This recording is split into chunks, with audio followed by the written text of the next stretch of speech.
ಪೂಜಿಸಲು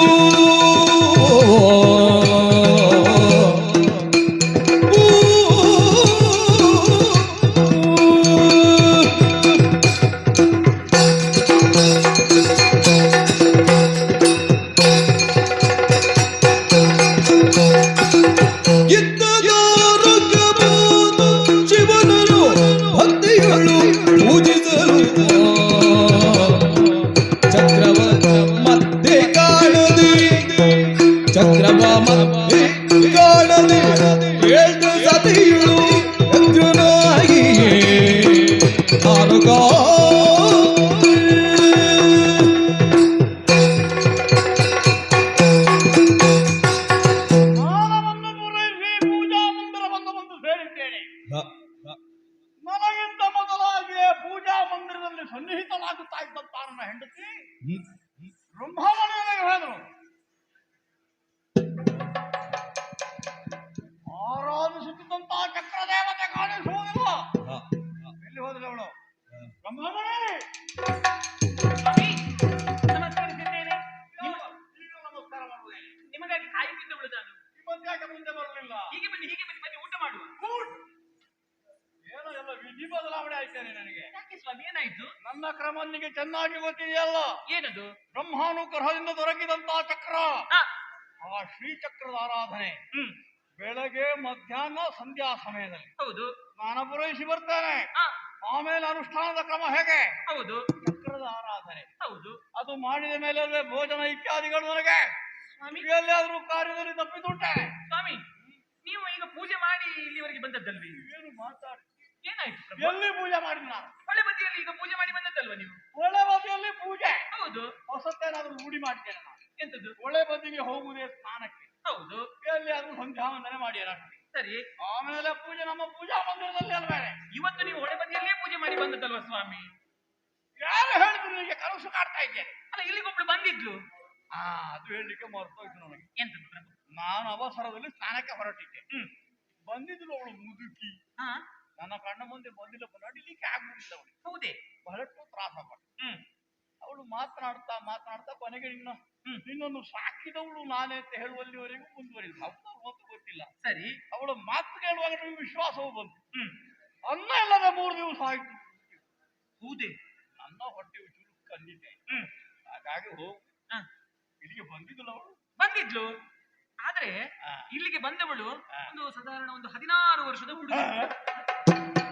ಏನೇ ಬರಬರುತ್ತಾ ಅವಳಿಗೆ 80ರ ಮುದುಕಿ 16ರ ಹುಡುಗಿಯಾಗಿ ಕಾಣ್ತಾಳೆ. ಇಲ್ಲ ಸ್ವಾಮಿ, ಮತ್ತೆ 16ರ ಹುಡುಗಿ ಅವಳು. ಬಂದು ಕೇಳಿದ್ಲು, ಅನ್ನ ಕೇಳಲಿಲ್ಲ. ಬಂದು ಇದು ಅನ್ನ ಕೇಳು ಅಂತ ಹೇಳಿದ್ರು. ನಾನು ಅವಳಲ್ಲಿ ಪರಿಚಯವನ್ನು ಹೇಳಿದ್ಲು, ನಿಮ್ಮ ಪರಿಚಯ ಹೇಳಿದ್ಲು. ಆಮೇಲೆ ಹೇಳಿದ್ಲು, ಹೊಳೆ ಬದಿಯಲ್ಲಿ ನಿಮ್ಮವರು ಸ್ನಾನ ಮಾಡ್ತಾ ಇದ್ದಾರೆ, ಈಗ ಪೂಜೆ ಮಾಡ್ಬೇಕಂತೆ, ನೀವು ಚಕ್ರವನ್ನು ಕೊಡ್ಬೇಕಂತೆ. ನೀನು ಕೊಡ್ತೀಯಾ? ನಾನು ನಿಮ್ಮ ಹೆಂಡತಿ, ನಾನು ಹಾಗೆಲ್ಲ ಚಕ್ರವನ್ನು ಕೊಟ್ಟೇನಾ? ಅಲ್ವೇ? ಯಾವುದು ಉಳಿಸಿಕೊಳ್ಬೇಕು, ಯಾವುದು ಕೊಡಬೇಕು ಎಂಬ ಪರಿವೆ ಚೆನ್ನಾಗಿದೆ ನನಗೆ. ಚಕ್ರ ಅಂತ ಹೇಳಿದ್ರೆ ನನ್ನ ಗಂಡನ ಪ್ರಾಣ. ಗಂಡನ ಪ್ರಾಣವನ್ನು ಹಾಗೆಲ್ಲ ಸಿಕ್ಕವರ ಕೈಯಲ್ಲಿ ಕೊಡ್ಲಿಕ್ಕೆ ಆಗ್ತದ? ಮುತ್ತೈದೆಯಾದವಳು ಕೊಡುವುದಕ್ಕೆ ಉಂಟೆ? ಖಂಡಿತ ಇಲ್ಲ, ನಾನು ಕೊಡುವುದಿಲ್ಲ ಎನ್ನುವ ಹಾಗೆ ಹೇಳಿದ್ದೆ. ಅದಕ್ಕೆ ಅವಳು ಹೇಳಿದ್ದು, ಇಲ್ಲ ನಿಮ್ಮ ಗಂಡನೇ ಹೇಳಿದ್ದು, ನಾನು ನಂಬುದಿಲ್ಲ ಅಂತ ಹೇಳಿ ಅವಳಿಗೆ ಜೋರು ಮಾಡಿದೆ. ಅಷ್ಟೊತ್ತಿಗೆ ಅವಳು ಏನು ಹೇಳಿದ್ದು ಗೊತ್ತೇ? ಅವಳು ಹೊರಟು ಹೋದಳು ಅಲ್ಲಿಂದ. ಇಲ್ಲ, ದೂರದಿಂದಲೇ ನಾನು ಕೂಗಿ ಕರೆದು ಹೇಳುತ್ತೇನೆ, ನಿಮ್ಮ ಗಂಡ ಹೇಳಿದ್ದಾರೆ, ಒಂದು ವೇಳೆ ಅವಳೇನಾದ್ರೂ ಕೊಡದಿದ್ರೆ ಚಕ್ರವನ್ನು ಮನೆಯಿಂದಲೇ ಕೂಗಿ ಕರೆದು ಹೇಳು, ಆವಾಗ ನಾನು ಹೇಳುತ್ತೇನೆ ಎನ್ನುವ ಹಾಗೆ. ಕೂಗಿ ಹೇಳಿದ್ಯಾ? ಕೂಗಿ ಹೇಳಿದವಳು, ರಾಯರೇ ಇಲ್ಲಿ ನೀವು ಹೇಳಿದ್ದನ್ನು ಅಮ್ಮವರು ಕೊಡುವುದಿಲ್ಲ ಎನ್ನುವ ಹಾಗೆ. ಮುದುಕಿ ಹೇಳಿದ್ದು ತಮಾಷೆದಲ್ವ? ನೀವು ಹೇಳಿದ್ದಂತದ್ದು ಗೊತ್ತುಂಟ? ರಂಭಾಮಣಿ ನಾನು ಹೇಳಿದ್ದು ಹೌದೇ, ಅವಳು ಕೇಳಿದ್ದನ್ನು ಕೊಟ್ಟು ಬಿಡು ಎನ್ನುವ ಹಾಗೆ. ನಾನು ಕೊಡುವಂದದ್ದು ಅಮ್ಮ, ಅವಳು ಕೇಳಿದ್ದು ಚಕ್ರವನ್ನು. ನೀನೇನು ಮಾಡಿದೆ? ಚಕ್ರವನ್ನು ಕೊಟ್ಟು ಬಿಟ್ಟೆ ಸ್ವಾಮಿ, ನಾನು ಚಕ್ರ ಕೊಟ್ಟು ಬಿಟ್ಟೆ.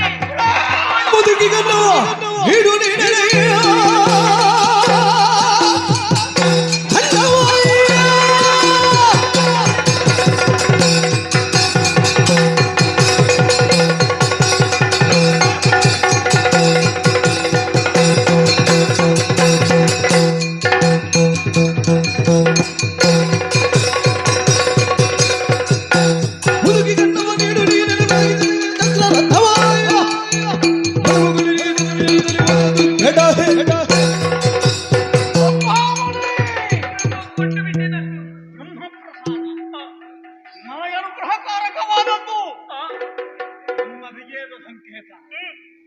ಇಂಥ ಚಕ್ರ ಇದ್ದವನು ಕೊಟ್ಟು ಬಿಟ್ಟಿಯ ಕೊಟ್ಟು ಬಿಟ್ಟೆ ಸ್ವಾಮಿ. ಏನೋ ವಂಚನೆ ನಡೆದಿದೆ. ಹೌದು, ನನ್ನಲ್ಲಿಗೆ ಮುದುಕಿ ಬಂದದ್ದು, ಇಲ್ಲಿಗೆ ತರುಣಿ ಬಂದದ್ದು. ನಿನ್ನಲ್ಲಿಗೆ ಬರುವಾಗ ಯುವತಿ ಬಂದಿದ್ದಾಳೆ. ಹೌದು, ಈ ಮಧ್ಯೆ ದೇವತೆಗಳ ಕಾರಸ್ಥಾನ ನಡೆದಿದೆ. ನಿನ್ನಲ್ಲಿ ಮಾತನಾಡ್ತಾ ಕಾಲ ಕಡಿಮೆ ಆಗಿಲ್ಲ. ನಗರದ ಸರಹದ್ದು ಬಿಡುವುದಕ್ಕೆ ಬದಲು ಅವರನ್ನು ತಡೆದು ಚಕ್ರವನ್ನು ವಶಪಡಿಸುವ.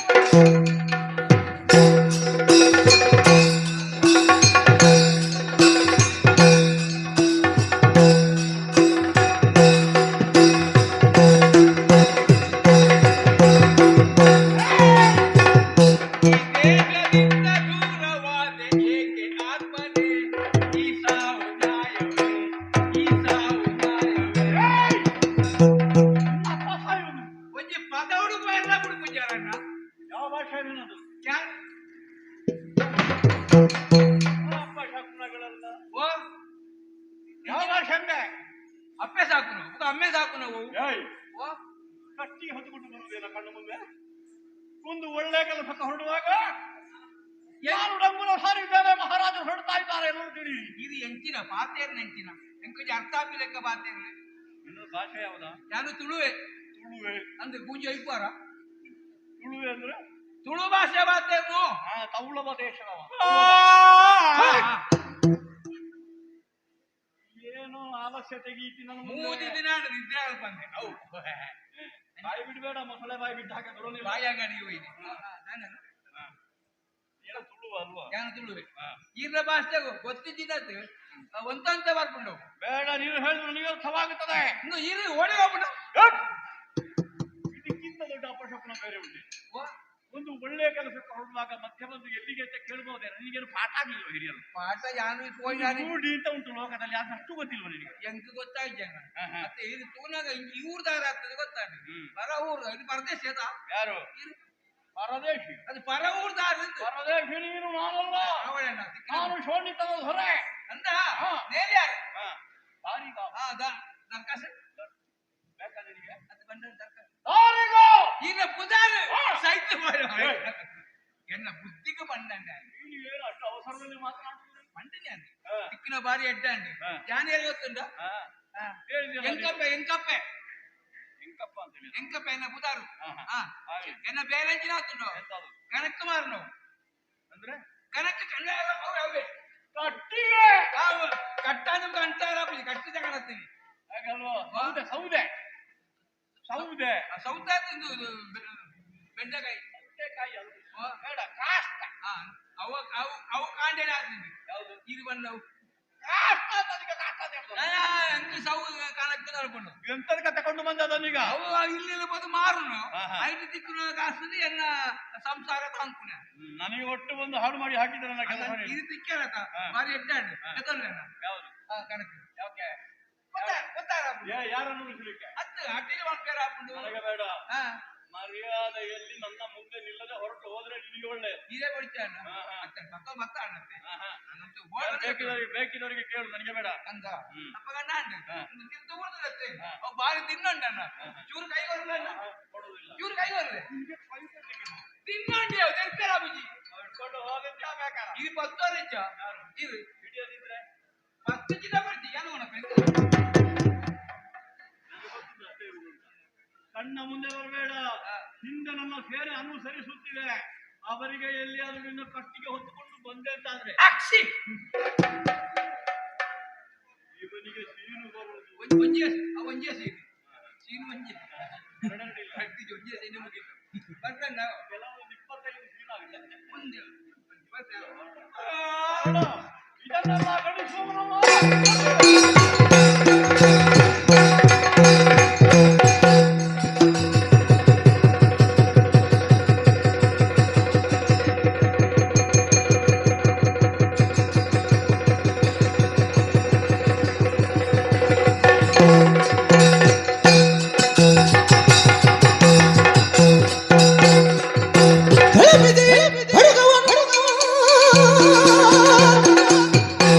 ಹುಲಿಗ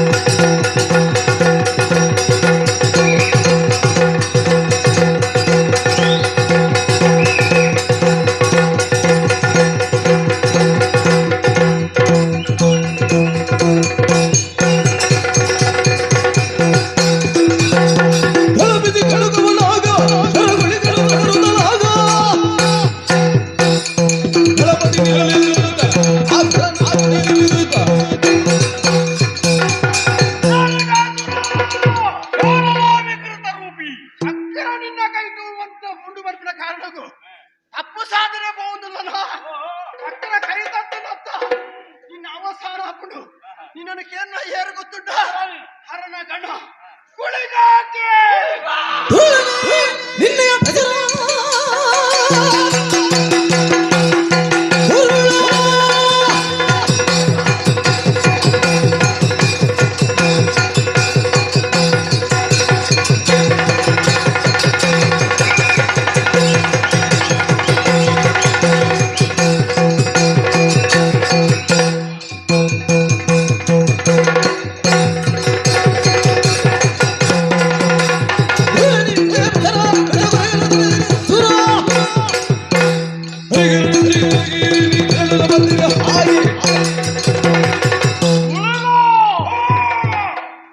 ವಂಚಕರೊಂದಿಗೆ ನೀವು ಗೀತೆ ಗೊತ್ತಾಯ್ತು ಲೇಹ್ಯ ಚೂಹ್ಯ ಕಷಾಯ ಗುಳಿಗೆ ಚೂರ್ಣ ಇದೆಲ್ಲ ಆಯುರ್ವೇದದಲ್ಲಿರುವಂತ ಗುಳಿಗೆ ಅಲ್ವಾ ಅಂತ ನಿನ್ನನ್ನು ನುಂಗಿ ನಿನ್ನ ರಕ್ತ ಕುಡಿದು ವರ್ಷಗಳ ಸೇರಿಸುವೆ ನಿನ್ನ ಚಿಕನ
ಮನದಿ ಬೀದಿಯ ದಾಳಿ ಪಾತಾಳವನು ಸೇರಿದ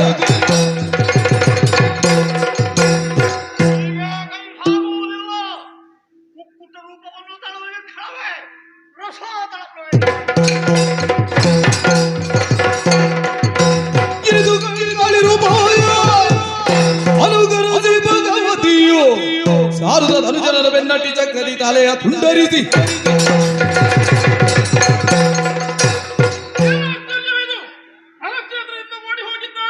ಅವನನ್ನು ಸುಮ್ಮನೆ ಬಿಡುವನಲ್ಲ, ನನ್ನ ರೂಪವನ್ನು ಬದಲಾಯಿಸಿ ಮಹಾಗಾಳಿ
ನೋಡಿ ನಡೆದರು ದೇವನೆಡೆಗೆ ದಿವಗಿದರು